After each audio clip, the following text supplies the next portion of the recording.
forget this. You ain't the only one living. You are also living for the people who are connected to you. And if you don't take seriously the weight of the people who are coming, you will live carelessly and self-centered, and you will mismanage the doors that God gives you. Preach, man of God.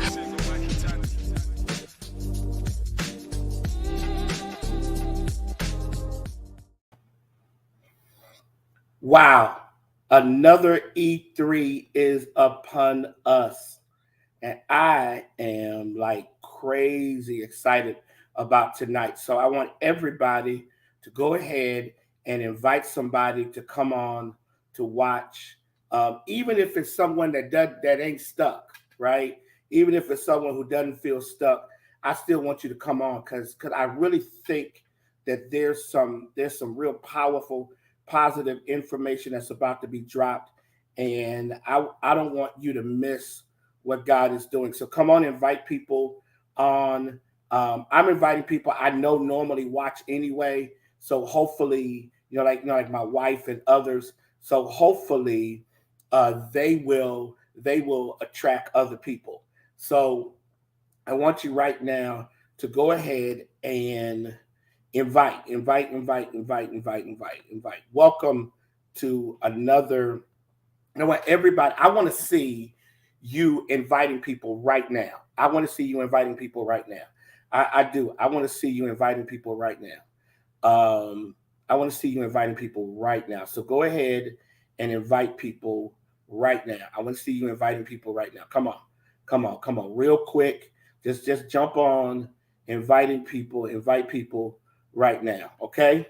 Invite people right now. And then I want you to go ahead and invite people, because I'm telling you what's going to happen. What's getting ready to happen is that we're about to go real deep tonight. And I got a feeling that you're going to be amazed at the content. You're going to be amazed at the messaging, and you're going to find yourself blown away by the fact that honestly, God is talking to you this clearly, right? And so I want you to invite people. Come on, invite people on right now. I'm inviting some folk. Invite people on right now. Okay, good. Our numbers are getting up. I'm gonna give you another 30 seconds to invite some more people. I'm serious about tonight and what E3 can really do for you tonight. So, all right, you ready? All right, here we go. I think I've invited enough people. All right. Okay.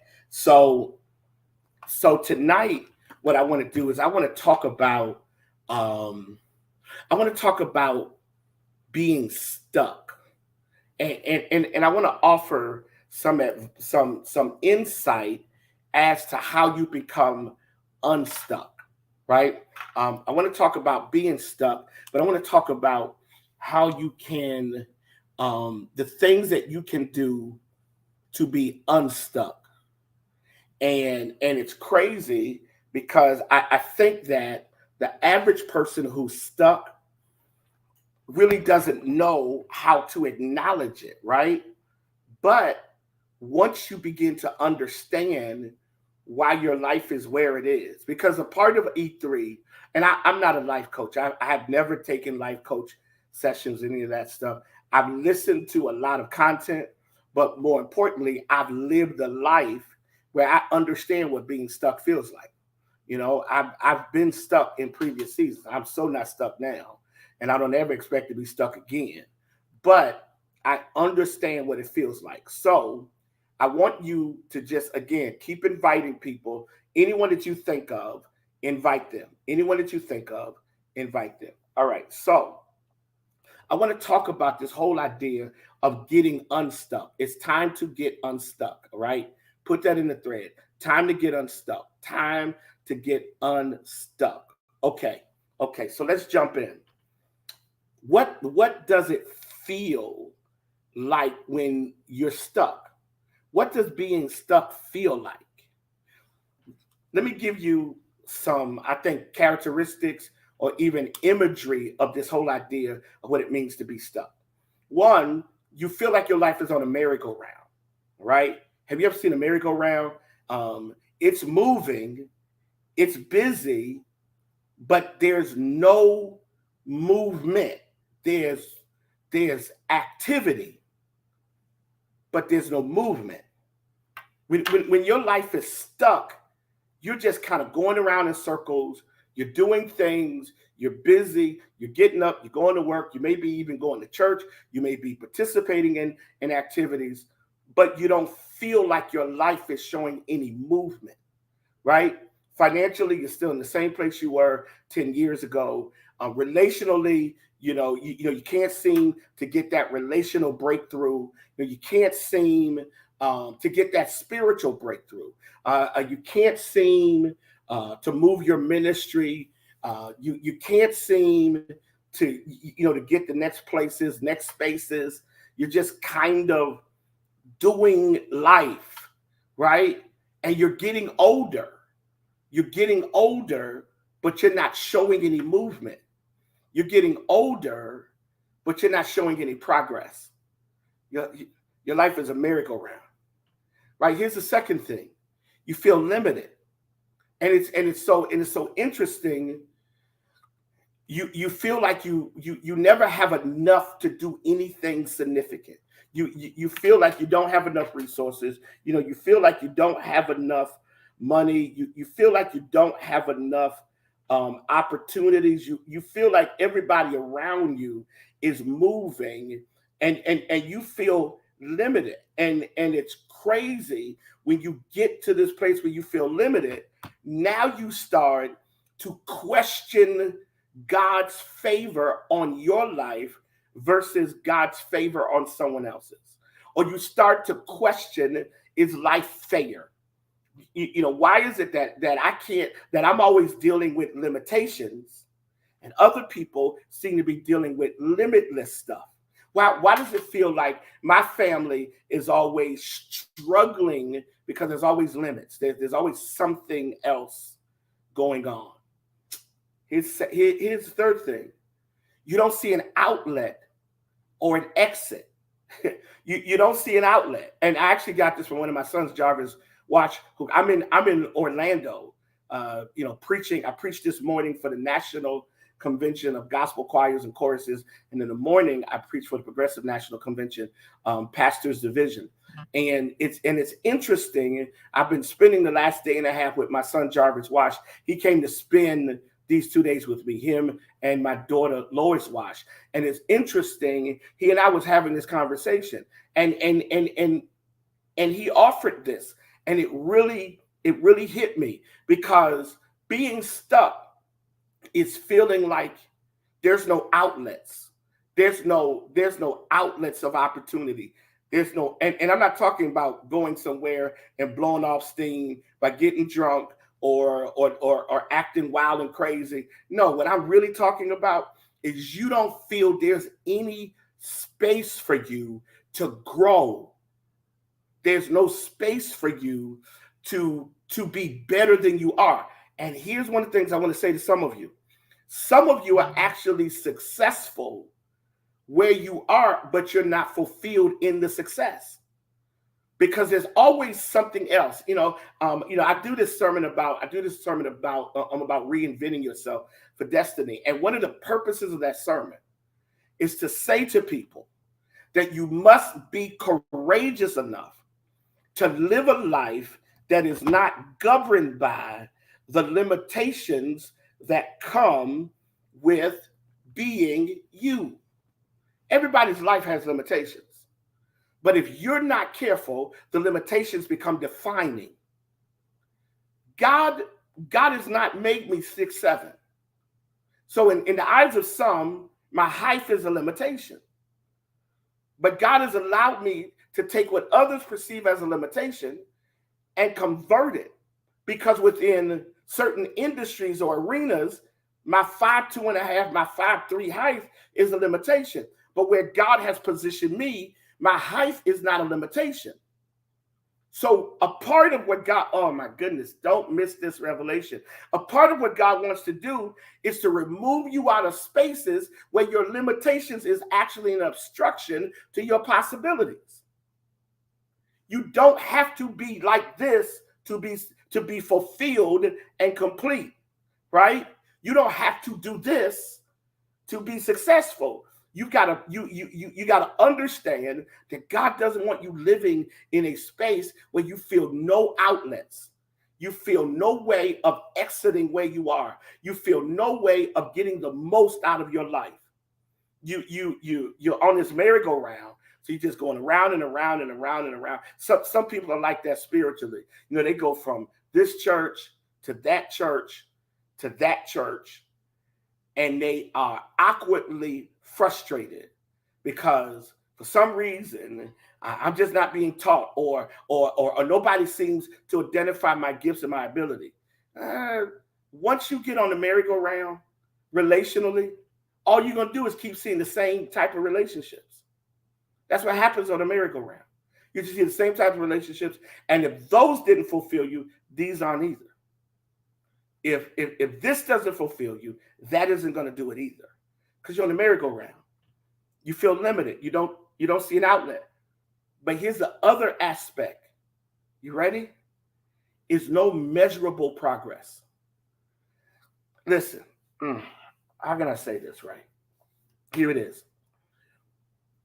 You spend all your life making New Year's resolutions. You just make them every year. You spend, I'm going to do this. I'm going to do that. I'm going to do that. I want to be here. Right? And then you come to the end of the year. It doesn't even wait that long. You come to the end of the first quarter. You see no music and you see no measurable progress. Then you come to the end of the year and you're at the same place. So you say, okay, I'm going to change my New Year's resolutions. So you change them. You go through a whole year and you see no measurable growth. You say, okay, I'm going to change them again. And then you change them again and you see no measurable growth. Right? You work on your health and you see some progress and then you see regression. You work on your relationship and you see no measurable movement in the areas that are fulfilling for you. And the thing that's really profound for me, and I want everybody to hear what I'm going to say today. At some point, your life has got to show measurable progress. At some point, if you're going to get up and work a job every day, at some point, you need to be debt-free.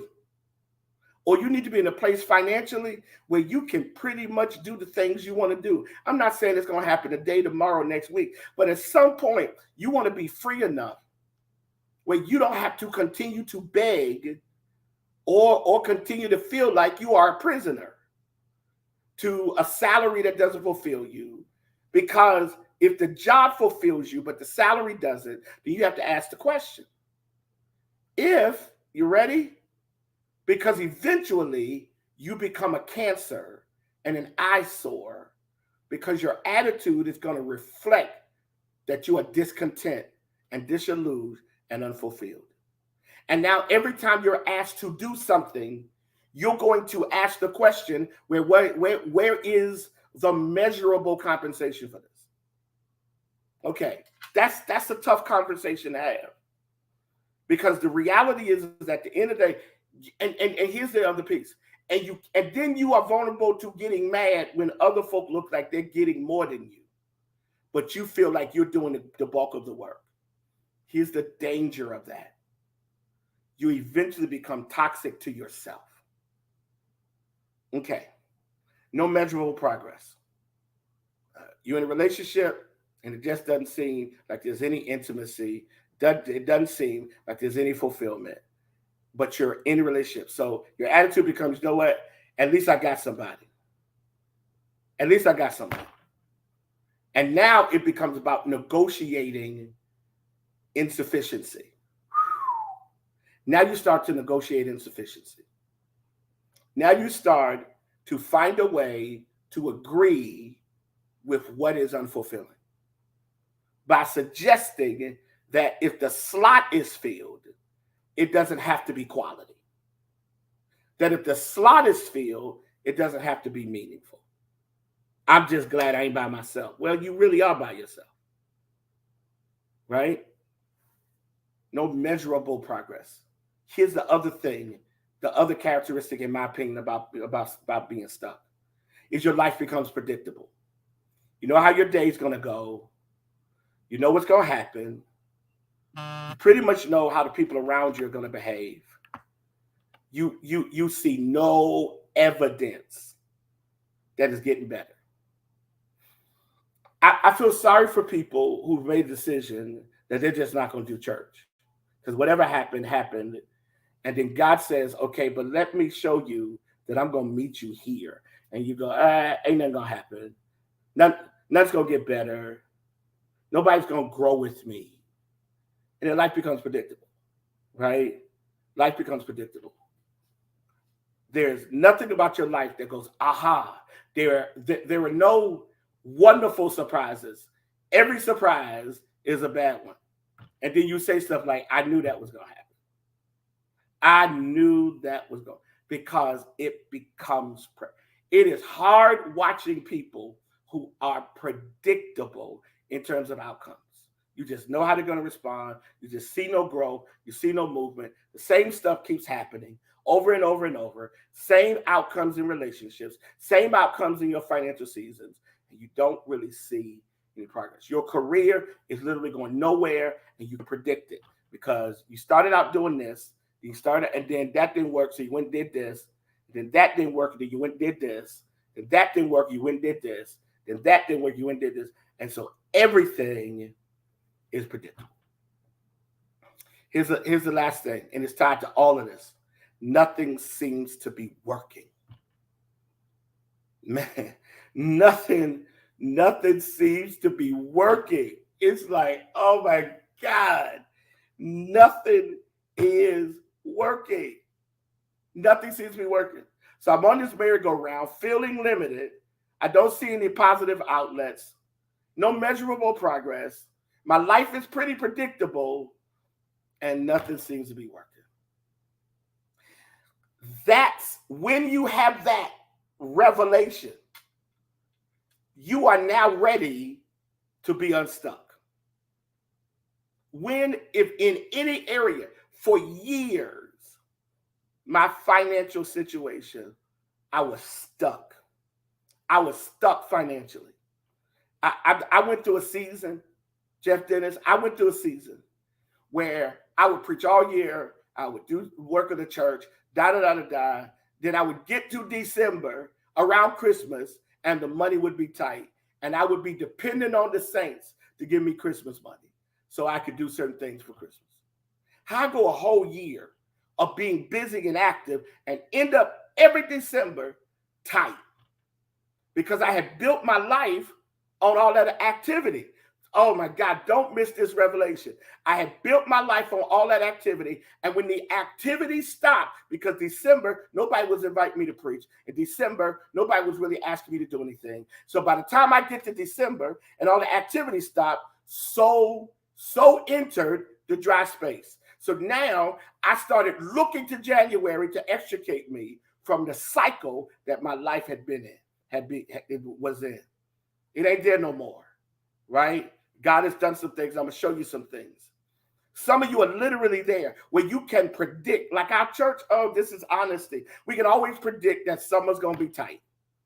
We can always predict it. And so we try to do everything we can to make sure we store up money. And then we store up money, we stack money the first 5 months. Then we get to June, July, and in the middle of August, everything shuts down seemingly. And now we're stuck. And now we got to start all over in September. That's the other reason I'm teaching this, because I want my church unstuck. I want you unstuck. Because reality is at the end of the day, what ends up happening is that your life becomes predictable. You become the prophet and the prophetess of your own existence. And you hate it because you are correctly predicting your dry seasons. It's a difference. Hear me. It's a difference between what Joseph did and what you do, because Joseph prepared for the famine and they thrived in it. You are preparing for the famine and you're being damaged by it. And so we got to change this. We got to change this feeling of being unstuck. We got to change this feeling of being busy, but no measurable progress. We got to change this feeling of being in a relationship that never seems to click. We always find ourselves fighting the same issues and the same challenges. We got to break this cycle where things are always happening to us and they seemingly are happening to us and they ain't happening to nobody else. And we're frustrated and we're mad and we're angry. Tony Robbins, or Anthony Robbins, however they want to call his name, once said, and I'm going to quote him a couple of times tonight because he's really on it when it comes to some of the things I want to deal with tonight. Anthony Robbins once said, if you're not growing, you're dying. And I need you to get that. If you're not growing, you're dying. If you're not going up the mountain, you're going down the mountain. But you are not standing still on the mountain. You're either going up or you're going down. If you're excited about your life or you're unexcited, you're bored, you're uninspired. Either you wake up every day ready to go do something amazing or you just wake up every day and it just is what it is. And my wife this week while we were in, she was in Richmond with me, and so she got she walked in and said, "Oh, the apartment just seems like it's just lacking something." So my wife came in and decided that she was going to decorate more because she decorated all of it. She said, "I'm gonna decorate more," and she went and ordered this message because she knows I'm a word guy, and she ordered this thing to go on the wall. And a message to go on the wall. And it says, wake up every morning expecting something wonderful to happen. Wake up every morning expecting something wonderful to happen. So this idea of waking up every day, excited about life, is not going to happen if you feel stuck. So, how do you get unstuck? You ready? You ready? Here we go. Number one, have a conversation with your failures. I mean, actually have an internal conversation with your failures. I know this sounds really unhealthy and crazy, but actually have a conversation with your failures. Why has this happened to me? Have a conversation with your failures. Now, it's two quotes on opposite ends of this. And I chose two quotes on opposite ends because I want to show you that that failure is not really a problem. Because failure leads to success. Everybody that's ever failed has stumbled into success. There's only one artist in gospel music history, as it is stated, that literally their first project became a number one selling project, right? There's only one. I mean, all of the great gospel artists, there's only one that's ever came out the box and blew everybody away. You want to know what that says? Most gospel artists probably wouldn't even recognize their first project. For many of them, their music didn't hit. A lot of times what happens is that we don't understand that true success begins with conversation with failure. Sit down and actually ask yourself, first of all, why do I perceive this as failure? And what lessons, two questions, why do I perceive this as failure? And what lessons can failure teach me? I've told people over the course of my 26 years at St. Paul that I've had people come and go. I have people coming and going now. And that comes with the turf of being the pastor of a church. But literally what I've discovered is that failure is not always the worst thing that can happen to me. Sometimes failure is what sets me up for lifetime success. Momentary failure can set me up for lifetime success. Have a conversation with failure, with your failure. Have a conversation with your failure. Questions. What happened? Why do I see you as failure?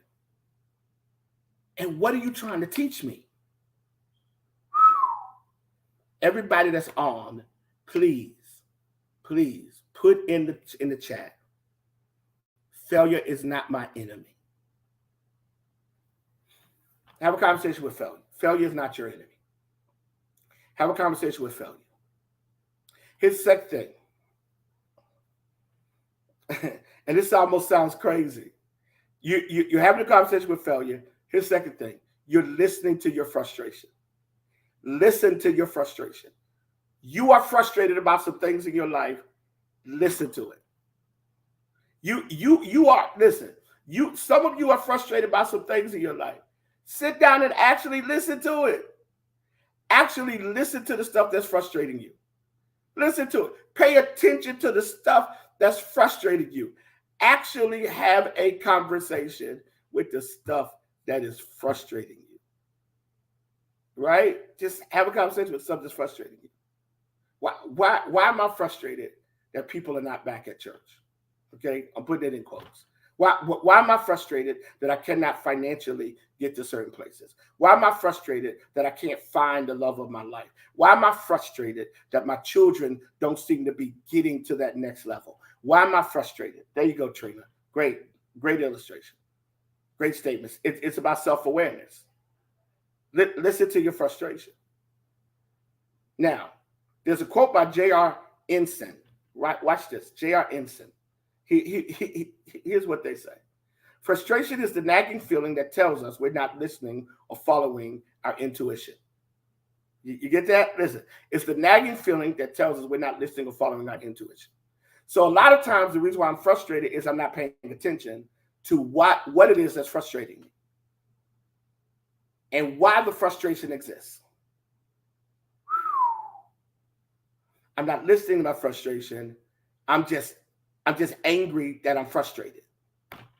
I'm not listening to why I'm frustrated with my relationship. I'm just angry that my relationship is not doing the stuff I need to do. I'm frustrated and I'm not really paying attention. But here's another quote. And this one is amazing. Frustration is a positive sign. It means that the solution to your problem is within reach, but what you're currently doing isn't working, and you need to change your approach in order to achieve your goal. There you have it. There you have it. Frustration is a positive sign. It means that the solution to your problem is probably somewhere close, and what you're presently doing ain't really working. I always try to get my, whoever's my staffs are to get this point. If something isn't working, then what you need to do is take your hand off, have a conversation with the failure, listen to the frustration, tap into, through the Holy Spirit, if you're Christian, through the Holy Spirit, tap into that space, get a sense of why that's frustrating you and how damaging that frustration is right now, and then do something amazing. Start changing your approach. Start all of a sudden going, okay, maybe I need to make some adjustments. Maybe I need to make some internal shifts. Because you know what? I'm not going to attract anybody better than what I attract. I'm not going to attract anybody better than what I attract. What I attract is because of who I am. I'm not going to attract anybody better than what I attract. I'm not going to, things aren't going to get better. I'm going to be frustrated. I'm going to be angry. I'm going to go to work frustrated, which is going to frustrate everything around me. Or I'm not going to want to go to work at all, right? I'm not going to want to come home because I don't want to deal with what happens when I walk in the door. I hate when payday comes because payday reminds me of my limitations. I don't really want to go to church because I really don't feel affirmed and appreciated there. And so I'm just kind of I really want to do my family because sometimes I'm around people in my family who are doing what I want, have what I want, and then when they ask me how I'm doing, I have to lie and say I'm doing pretty good. When in actuality, I'm frustrated. Is this helping anybody? I hope it's helping somebody, right? So, how do you then, after having conversations, listening to your frustration, how do you move forward? Here it is. You engage successful models. You engage successful models. Almost every week I'm going to talk about relationships in some way, shape, or form. Because I am a firm believer that relationships are the key to your personal success. You engage successful models. You engage successful models. Now, that doesn't mean that you can always be around people. But what it does mean is that you spend time in some way engaging them, communicating with them, right? Listening to them. So let me suggest a couple of things. One, listen to motivational voices. Listen to voices that motivate you. Listen to motivational voices. Listen to motivational voices. That could be through, right now, this is a motivational voice, right? I'm trying to be a motivational voice to you. And some of you come on every week. I can name the people who come on every week. I see you every week. Listen to motivational voices, right? Listen to motivational voices. Read content that pushes you. Don't read content from people that don't push you to want to be better. My son, again, Jarvis Wash, asked me about all the quotes that I find, right? He asked me about the quotes. And one of the things that I said to him was during the pandemic, I just started, whenever I would prepare a sermon or prepare anything, I would look for quotes that were in alignment with what I wanted to say. And the quotes started to help shape me as I myself is a quoting person. I may not always be quotable, but I'm a quoting person, right? Well, the reality is that reading content that drives me allows me to think deeper and differently about my own experience. You got to read content that pushes you. When I became dean, I started trying to read stuff that shaped my understanding, right? This is big what I'm getting ready to tell you. Demand your circle to be healthy and positive. If they are truly your circle and they are assigned to you and you cannot evict them, you got to put some demands on them. You can't be in my life and all you ever do is talk about other people and what's wrong with them. You can't be in my life and you never say anything to me that pushes me to be better. You can't be in my life. And you don't ever see the positive about any situation. I can't afford you. So if you're in my circle, I put a demand on you. I put a demand on you. I put a demand on you. Help me see the good in this season. Help me see how this is possible. I'm stuck. I don't need you to pour more cement. Wow. Because some of the conversations you're having with people, they're pouring more cement. They're making you feel more inadequate. They're making you feel more ineffective. They're making you feel more unhappy. They're making you feel more miserable. They're always talking about what's wrong, what's not right, what's not working for them, da-da-da-da-da. And what ends up happening is that you end up frustrated because ultimately you don't understand how necessary positive people are in your life.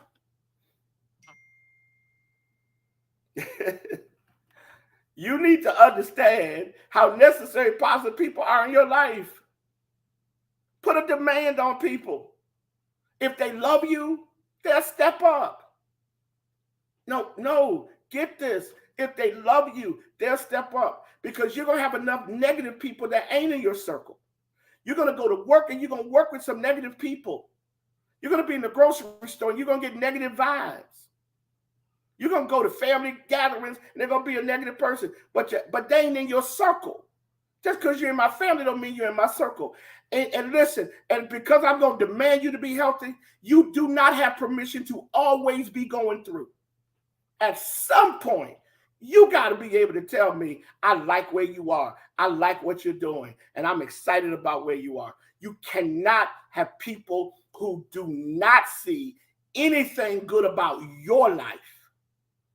You cannot have people who do not receive you encouraging them about their lives.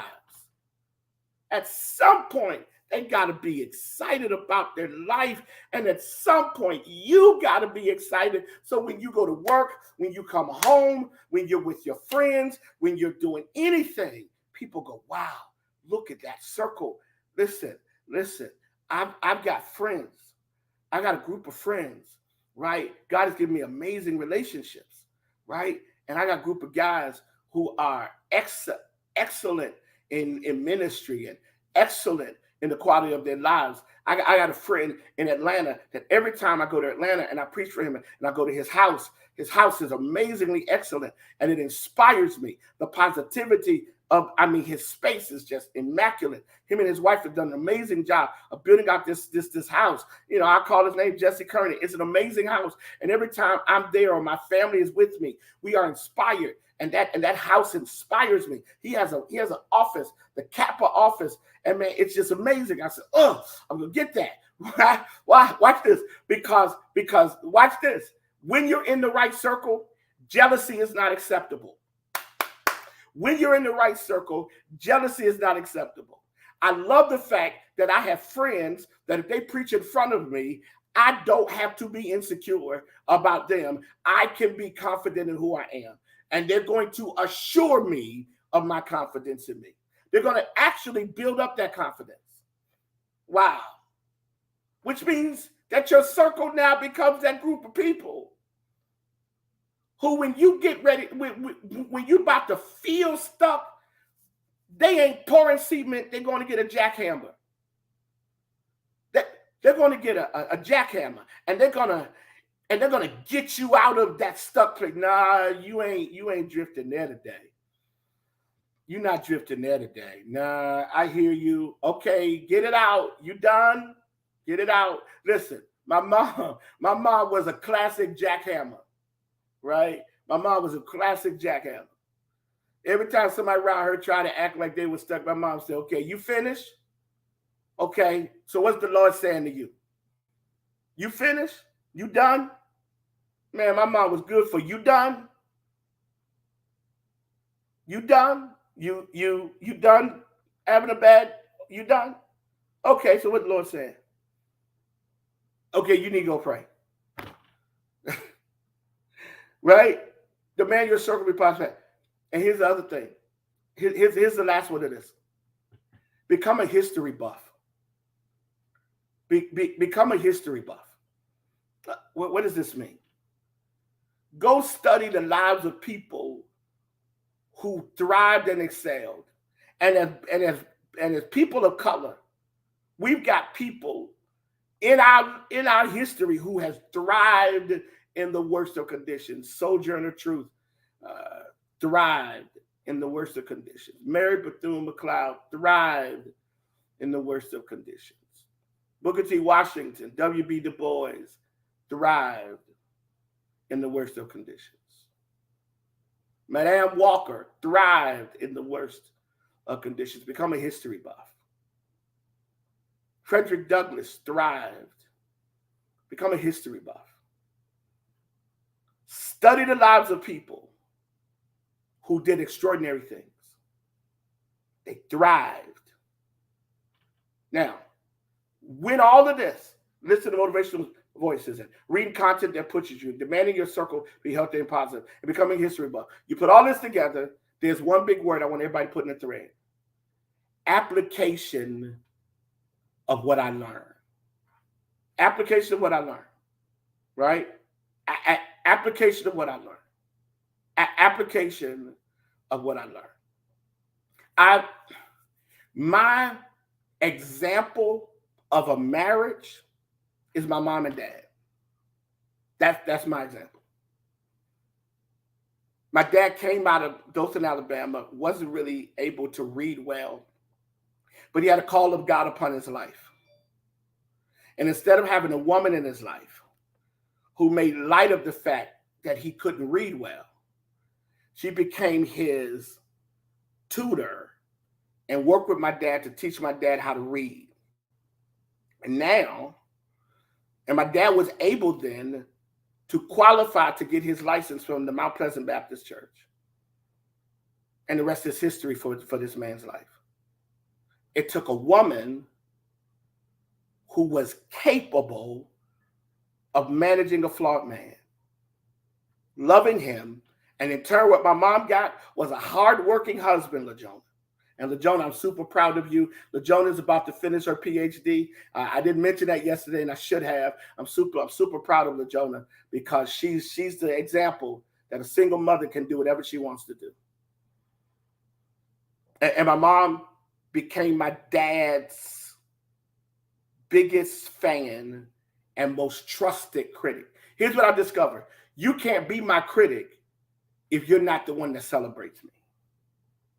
You can't be my critic if you don't ever celebrate me.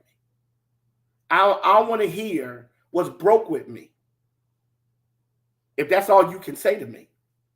Hey, you need to work on this. Hey, you need to get this straight. Hey, you need to get this done. Hey, you need to, and you don't never tell me, I see you. I see you. I see you pushing. And just so y'all know, social media posts ain't what I'm talking about. Oh, okay. It's your husband's birthday or it's your wife's birthday or it's your anniversary. So you go on social media and you post something about, oh, I love you, da, da, da. But then the rest of the year, you don't encourage them. You don't inspire them. You don't say nothing positive. Stop thinking of social media posts because, see, that's really for people. That ain't for the person. That's to create the illusion that y'all healthy. That's really not for the person. Okay. All right. Watch this. Let's go further. You ready? Let's go further. Once you engage successful models, I'm almost done, right? 6:43. I'm almost done. Once you engage successful models, identify, this is huge, identify routines that are hindering your growth and advancement. What are the routines that you presently do that are in the way? What are the things that you're doing as a routine that are presently in the way of you growing and advancing? What are the things you do every day that actually works against you? What are those routines? What are those things that you use to keep you busy so you can't go do something that keeps you growing? Oh my God, this is blessing me. You got to identify the routines that are in the way. So you got to do three things. This is my advice. One, you got to be real honest. You got to be real honest. Notice I didn't just say honest. You got to be real honest. This routine, this cycle I'm in is so unhealthy. This cycle I'm in is so unproductive. This routine is so unproductive. Then secondly, you got to be fair to yourself. Be fair to yourself. And you know what? I got to start doing some things that's fair to me. Right? God ain't going to get mad at you if you say, I got to do some stuff that's fair to me. Because sometimes your routine is out of loyalty to people. Sometimes people put you in routines. You got to be honest. You got to be fair to yourself. And then you got to be unwilling to protect it or them.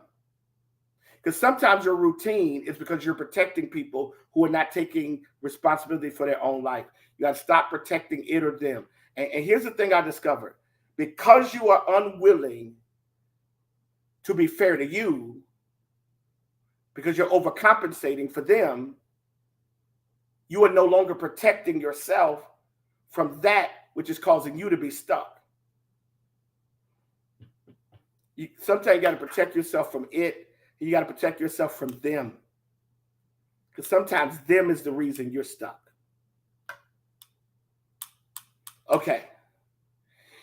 Now, I've got these models. I've engaged as success models. I've identified routines. So now comes a really big one. You ready? And my assistant at SCVU is on. Thank you, Lord. You ready? You got to make a big decision that removes present boundaries. You got to make a big decision. Wow. You got to make a big decision. You got to make a big decision. You got to make a big decision that disrupts your life for the good of your life. You got to make a big decision that exposes the routines and liberates you. You got to make a big decision that removes the present boundaries. I don't know what that decision is for you. And it doesn't always mean relocation. It doesn't mean that you put people out your life. It could be something as big and as simple as you go back to school. Be something as big or as simple as you kind of alter the way you handle relationships. Okay? The big decision I'm making is that I'm going to no longer let that bother me.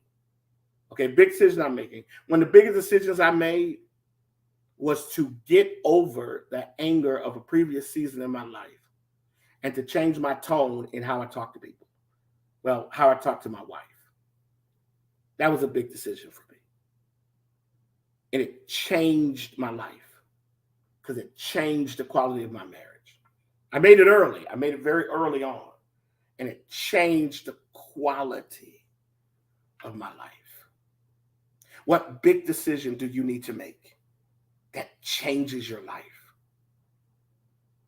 So that the present boundaries that you're in,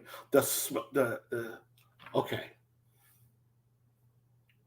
You need to have the courage to get out of your fishbowl and to go into the ocean.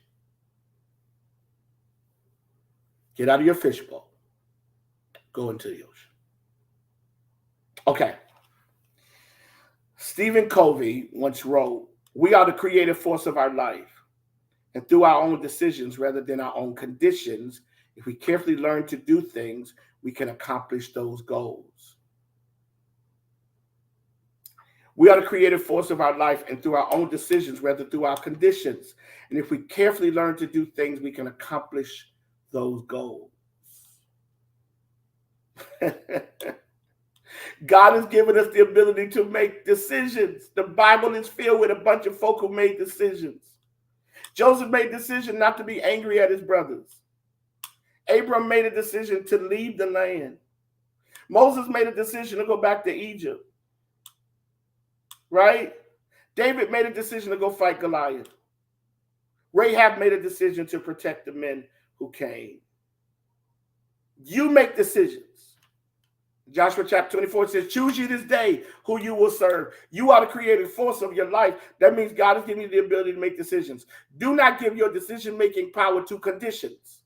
Do not let conditions be how you are making decisions. Conditions cannot be your decision-making framework. Your decisions must be driven by a greater sense of your identity and the capacity to live out your life in a way that nobody else can micromanage. You cannot make decisions based on conditions. Whew. So here's how you make the decisions. You ready? Study where you want to go. Study where you want to go. I want you to go from the GPS back to the map. I want you to go from the GPS back to the map. When my dad would drive us places and we didn't have GPS. My dad would anybody remember that paper map? And my dad would take a green marker and my dad would, Keisha, your grandfather would take a green marker and he would mark the path. He would mark the route, right?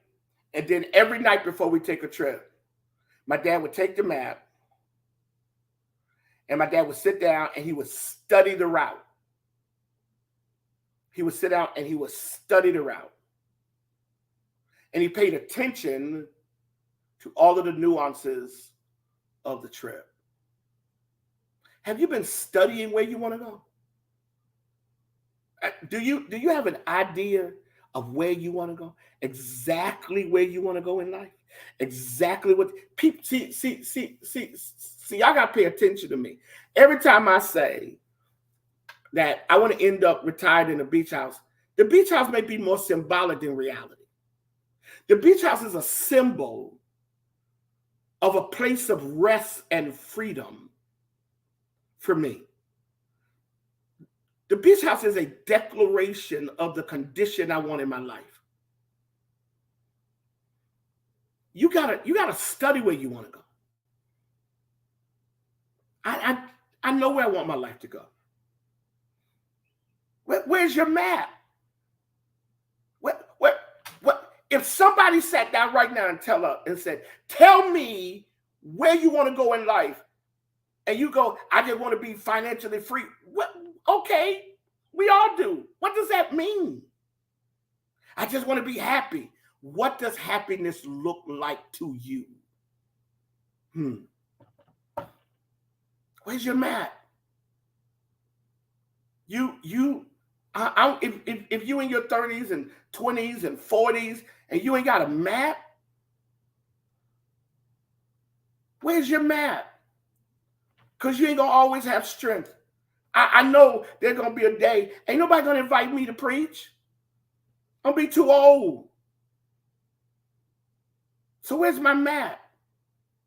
So that when they don't do it, when they don't invite me, I'm not sitting around struggling financially because I didn't map out my life and I became dependent on a present that is not future.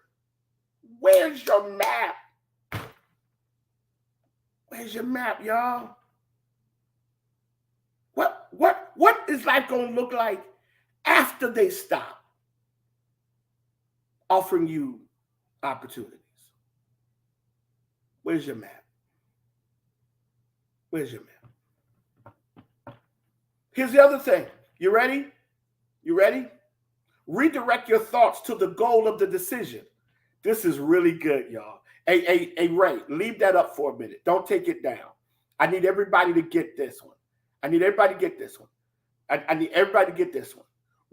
Oh, man, I just got chills because I really believe the Holy Ghost is trying to break some generational curses here.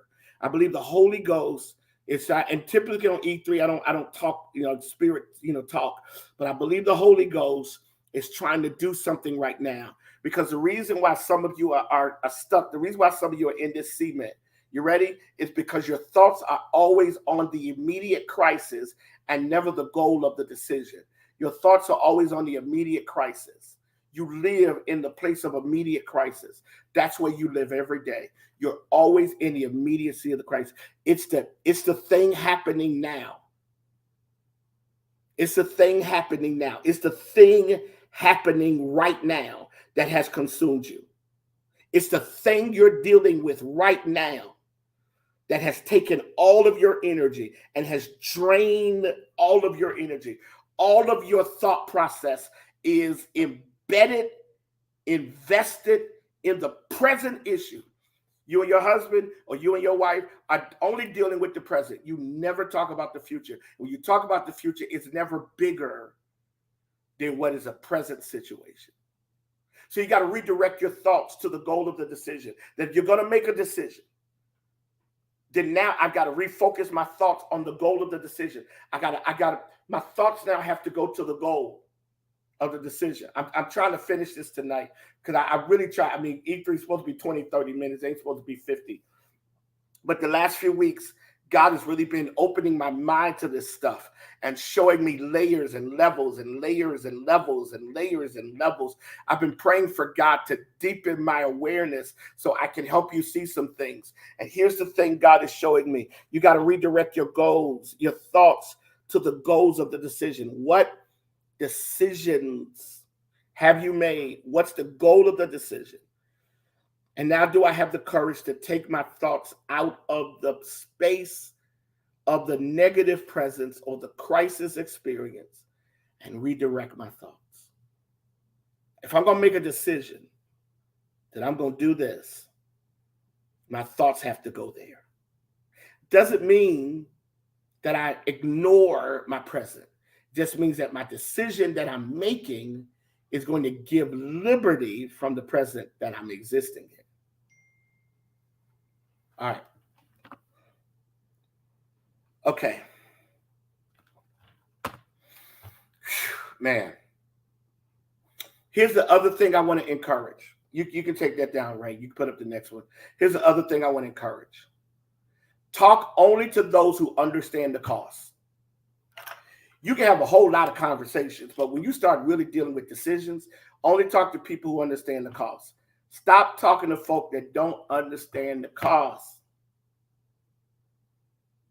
If they don't understand the cost of your decision, don't talk to them. You don't need to have no conversation with anybody that ain't never felt like sacrifice was necessary for success. No, you can't have a conversation with them. When I became dean, I made sure, unlike others, that the door to Dr. John Kinney, to Dean John Kinney, would always remain open for me, because he understood where I was and what I was dealing with.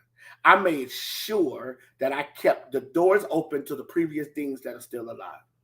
I made sure of it. Even if people don't like them, even if folk thought they failed at it, it don't matter. I kept the door open because I need to talk to folk who know the cost of this. I need to talk to folk who understand what it means to work on a degree with limited money and the stress of it and still walk through it and finish it. Talk to people who know the cost. If you're trying to have a healthy marriage, don't talk to that sister who can't keep a healthy relationship. She ain't got good advice because she ain't a good example. Don't talk to that brother who ain't nothing but a player and all he's done is mishandle women. Don't talk to him about how to treat your wife or your significant other. If you're a pastor, talk to those pastors. They ain't got to have 10,000 members, but talk to those pastors who built healthy churches, because a healthy church ain't numbers. Because there's some people with 10,000 folk, but their churches are in chaos. And people only come because they are attracted to the bells and whistles. But the leader is an unhealthy person. Do not talk to them. They will set you up for failure. That's why young preachers line up to talk to my dad. My dad pastored no more than 300 people. But what he built, he's a model. Talk to those who understand the cost. If you ain't got nail prints in your hand, you don't understand crucifixion. So why am I talking to you? You ran from crucifixion. You ain't willing to make that sacrifice, so don't talk. If you want to know what it feels like to make a decision that disrupts your life, but puts you on a new course of learning, come talk to me. I can tell you what it feels like. When God says, let's go do something else. But God, my life is really kind of quiet. And, I'm still in this pandemic. And, And God says, okay, so what you saying to me? I ain't saying no, God. I'm just saying I'm a little nervous. Okay, good. Acknowledge the nervousness. But don't give an answer to the conclusion because you don't know how I'm going to do it. Talk only to those who understand the cost. Is this making sense? Okay. Here's the last piece to that. Shoot your shot. Shoot your shot. Just go ahead and shoot your shot. Shoot it. What does that mean? Go do the decision. And I want to declare tonight that when you get off E3 in the morning, some of y'all gonna shoot the shot. You know what? I'm making this decision. I'm gonna shoot the shot. I'm gonna shoot the shot. You know what? I don't even know if I'm gonna succeed, but I'm gonna shoot this shot. I don't even know if I'm even capable, but I'm gonna shoot the shot. Do y'all understand that me becoming dean at 57 years old, I shot it. Well, really 58, 57. I shot the shot.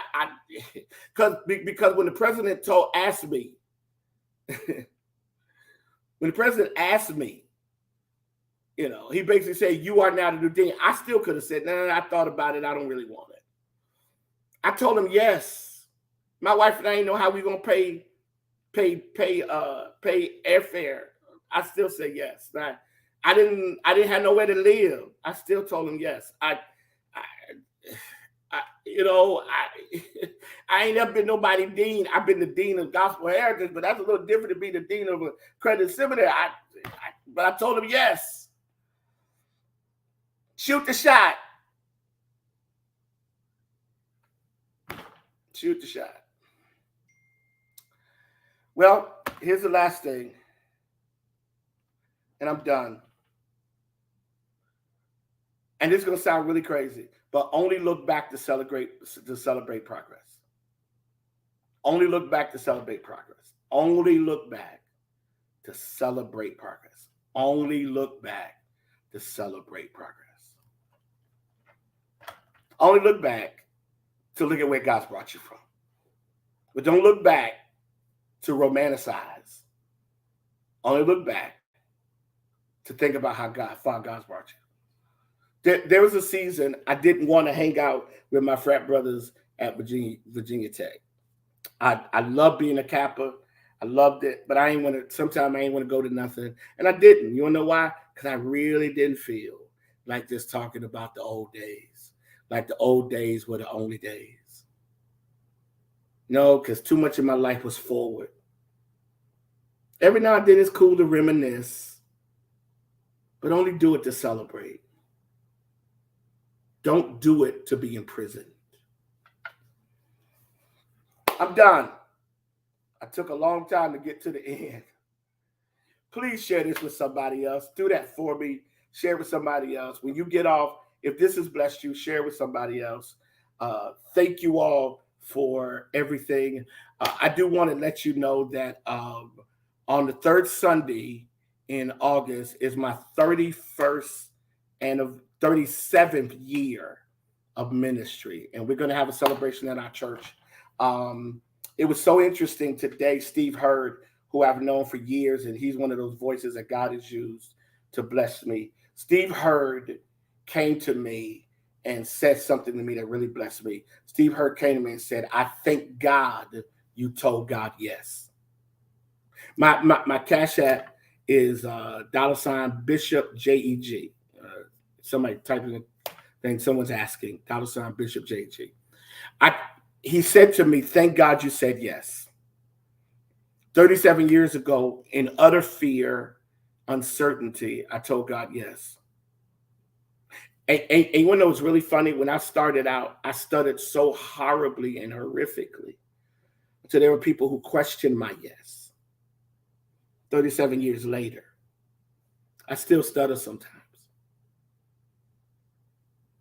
But the yes has been amazing. I get to do this every week. The yes has been amazing. So 37 years, and I want my church to join me in celebrating those 37 years. And yes, so we have my brother coming, Bishop Derek McRae is coming. So 37 years. 37 years, E3. Oh my God.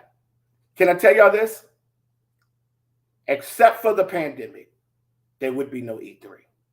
For all of the things we hated about it, I look back and give God praise for all of the things God developed out of